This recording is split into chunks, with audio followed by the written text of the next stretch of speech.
뭐 아니면 이 난을 피해 어디론가 빨리 피신해야 되겠다. 뭐 그런 머리를 굴리고 있을 수도 있겠죠.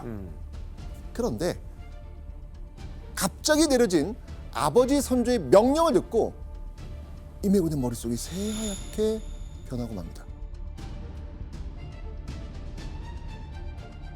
왕자를 여러 도에 나누어 보내 근왕병을 불러 모아 회복을 도모하게 하고 임해군은 함경도로 가게 하였다.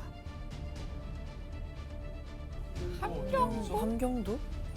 왕자들에게 여러 도로 가 이 왕실의 충성을 다할 군인, 즉 근왕병을 모집하라는 거였죠. 근데 교수님 왜 왕자들이 근왕병을 모집하러 가는 건가요? 이게 당시는 왕조 국가잖아요. 네. 지금 왕조에 큰 위기가 닥치면 왕의 분신이라고 할 수 있는 왕자들을 보내야지 백성들이 볼 때 아, 우리 왕이 아직도 나라를 구하기 위해서 힘써 뭐 준비하는구나. 그렇게 민심을 규합할 수가 있거든요.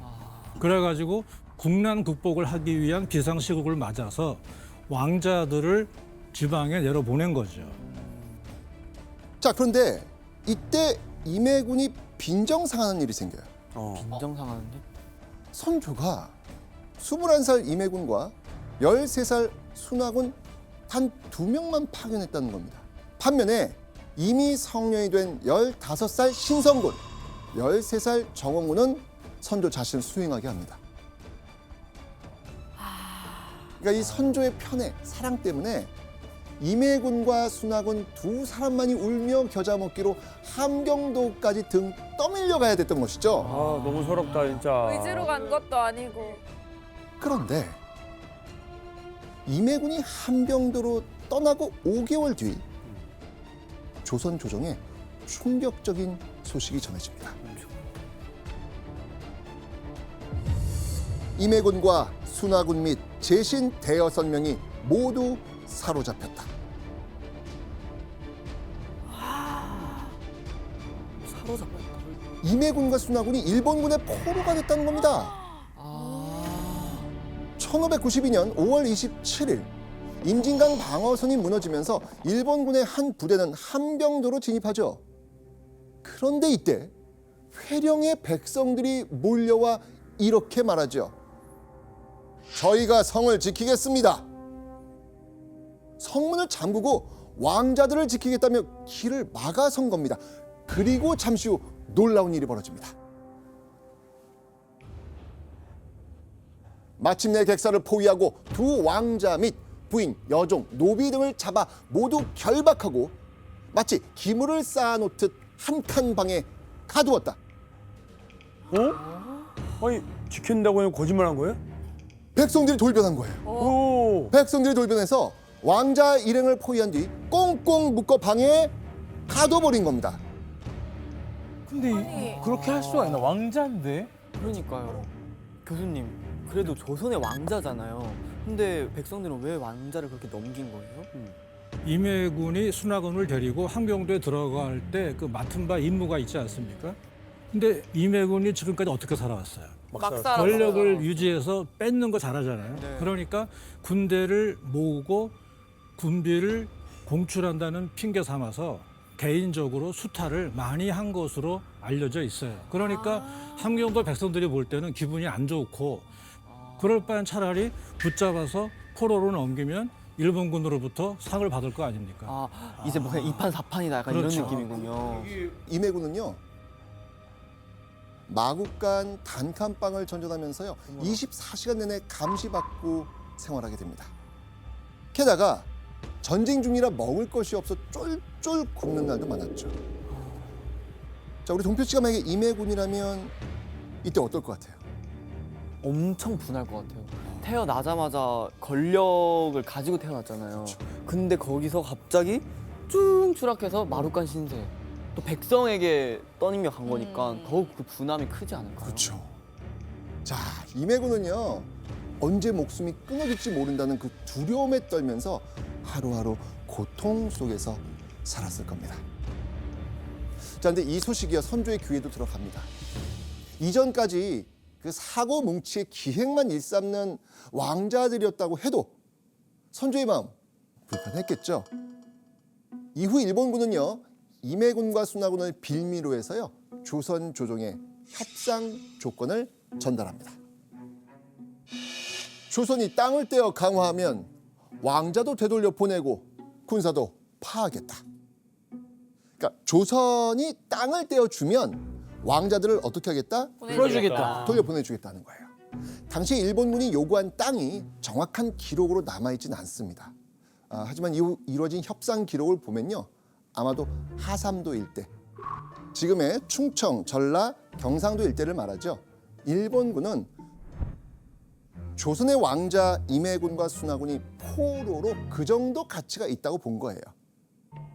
그런데 이때 조선 조정 대신들이 입을 모아 반대합니다.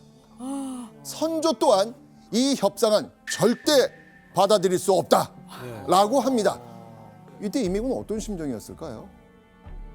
아 그냥 울었을 것 같아요. 바로 반대한 거잖아요. 와 내가 이 정도밖에 안 됐구나. 그 영화 같은데 드라마에 딱 나오잖아요. 진정 아버지가 그렇게 말씀하셨다냐. 이러면서 진짜 아버지 입에서 그 말이 나왔냐 막 믿을 수 없을 정도의 자식인데 자식을 버린 느낌이잖아요. 자, 이게 이렇게 되면서 임해군의 기약 없는 포로 생활이 8개월째 이어집니다.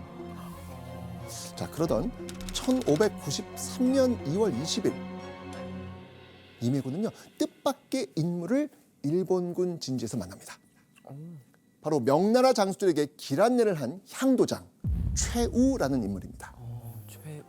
전쟁이 장기전이 되니까 명나라와 일본이 회담에 나섰고요.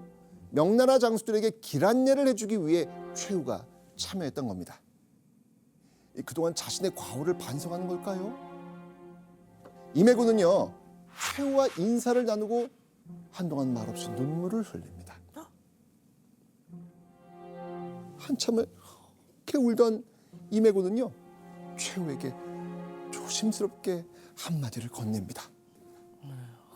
자, 우리 동표 씨라면 이때 무슨 이야기를 건넸겠어요? 한참을 울었다고요? 네. 그러면 내가 인생을 잘못 살았나 봐요. 약간 이런 식으로 자기 반성을 해서 나는 여기서 죽어도 여한이 없다. 약간 이런 식으로 말을 했지 않을까요? 임해군은 이런 말을 합니다. 혹시 가지고 있는 돈이 있는가? 갑자기 웬 돈? 교수님, 임해군이 갑자기 돈을 달라고 하는 이유가 있을까요? 어차피 거기에 잡혀 있으면 돈을 못 쓰지 않나요? 그러니까. 근데 이제 문제는 일본군의 포로 신세이다 보니까 일본군이 호화롭게 대우하지 않겠죠. 그러니까 좀 내가 좀 어느 정도 왕자 신분에 맞는 삶을 영위를 해야 하기 위해서는 뭔가 좀 자금이 필요했던 것이고 당시 기록에 봐도 요게 그 노잣돈이라고 나와요. 내가 일본에까지 끌려갈지도 모르는데 그 모든 과정에서 돈이 필요하다 해서 돈을 요구했다고 볼 수가 있죠. 자신의 운명을 직감하고 일본으로 끌려갈 거라 믿은 임해군이 절절한 부탁을 한 겁니다. 최우는 임해군과 순하군을 위해서요 백금 30냥, 명주 20피를 바치죠. 그런데 5개월 뒤인 1593년 8월 23일 조선 조정에 깜짝 놀랄 소식이 전해집니다. 일본군이 돌연 임해군과 순하군을 풀어준 거예요. 그냥요? 그 당시 일본 쪽에서 볼 때는 이 임해군을 내세워서 땅을 좀 떼어 갖고 싶어 했는 그런 마음이 있었는데 조선 조정이 이런 제안에 거절해 버렸죠. 또 한 가지는 이미 그 행주 대첩에서 패하고 일본군이 경상남도, 전라남도, 남해안 쪽으로 거의 퇴각한 상태였어요.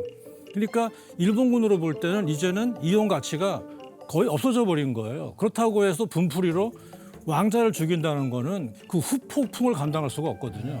그러니까 선심 쓰는 채 하면서 풀어준 거죠. 아우 얘다 가져가 다시 가져가 이거니까 돌아가라 그래. 약간 이런 느낌으로. 난 뭐지 했을 것 같아요. 자, 그렇게 약 1년 만에 이용 가치가 없다는 이유로 포로 임해군과 순하군은 조선의 품으로 돌아올 수 있게 됩니다.